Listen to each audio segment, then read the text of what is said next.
2027లో గోదావరికి జరిగేటువంటి మహాపుష్కరాలకి సంబంధించి గత ఏడాది కాలంగా జిల్లా అధికారులు ప్రజాప్రతినిధులు సమీక్షలు నిర్వహిస్తా ఉన్నారు తప్ప పనులు మాత్రం ఎక్కడ ఇసుమంతైనా ముందుకు కదిలిన పరిస్థితి కనిపించట్లేదు. పనులు కదలాలంటే నిధులు కేటాయింపు జరగాల. నిధుల కేటాయింపు సంబంధించి కూడా ఎక్కడా ఒక అడుగు కూడా ముందుకు పడిన దాఖలాలు కూడా కనిపించడం లేదు. ముఖ్యమంత్రి చంద్రబాబు నాయుడు గారి దగ్గర సమీక్షా సమావేశం నిర్వహించినప్పుడు చంద్రబాబు నాయుడు గారు 3 రకాలుగా పనుల్ని భాగాలుగా విడదీయండి అని చెప్పి ఆదేశించారని పత్రికల్లో వచ్చింది.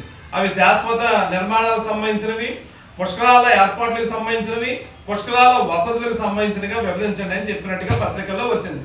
కానీ ఈ మూడింటికి సంబంధించి దాదాపు 5,000 కోట్ల రూపాయలు అంచనా వ్యయంతో పనులు ఇచ్చారని చెప్పని పత్రికల్లో వచ్చిన కథనాలు కనిపిస్తా ఉన్నాయి. ఇప్పటి వరకు ఆ 5,000 కోట్ల రూపాయలకు సంబంధించిన వాటిలో ఏ పనులు చేపట్టాలి, ఆ పనులకు సంబంధించి నిధులు ఏమొచ్చాయి, ఏ పనులు ప్రారంభించారని చూస్తే మొత్తంగా సున్నా తప్ప ఎక్కడ కనిపించడం లేదు. మరి ఏడాది కాలం పుష్కరాల్లోనే ఉంది. ఏడాది కాలంలోపు 5,000 కోట్ల రూపాయలకు సంబంధించిన పనులు ఎట్లా చేపడతారో, ఎలా పూర్తి చేస్తారనేటువంటి ఆ రకమైన అంచనాలు కూడా ఎక్కడ స్పష్టంగా ఉన్నట్టు కనిపించట్లేదు.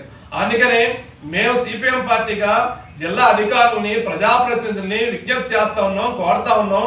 పుష్కర పనులకు సంబంధించి నగరంలో ఉన్నటువంటి, జిల్లాలో ఉన్నటువంటి రాజకీయ పార్టీలు, పూర్వపు రాజమండ్రి నగర కార్పొరేటర్లు లేదా దాని మీద అవగాహన వ్యక్తులు, సంస్థలు ఏవైతే ఉన్నాయో వాటి అన్నిటితోని ఒక అఖిలపక్ష సమావేశాన్ని నిర్వహించండి.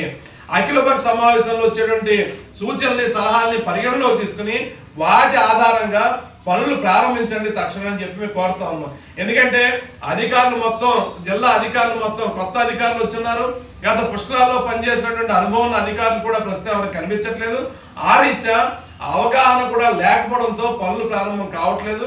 కాబట్టి తక్షణమే పుష్కరాలకు సంబంధించి పనుల మీద జిల్లా అధికార యంత్రాంగం అఖిలపక్ష సమావేశం నిర్వహించని కోరుతా ఉన్నాం. మీరు నిర్వహిస్తే ఆ రకమైన అభిప్రాయాన్ని క్రోడీకరించుకుని ముందుకెళ్ళే అవకాశం ఉంటుంది. లేదంటే మేమే బాధ్యత కలిగిన రాజకీయ పార్టీగా, పౌర సమాజంగా నగరంలో గత 3 పుష్కరాలకు సంబంధించి వాటిలో జరిగిన పనుల మీద అవగాహన ఉన్నటువంటి వ్యక్తులందరినీ పిలిచి మేమే అఖిలపక్ష సమావేశం నిర్వహించాల్సి వస్తుందని కూడా ఈ సందర్భంగా తెలియజేస్తాం.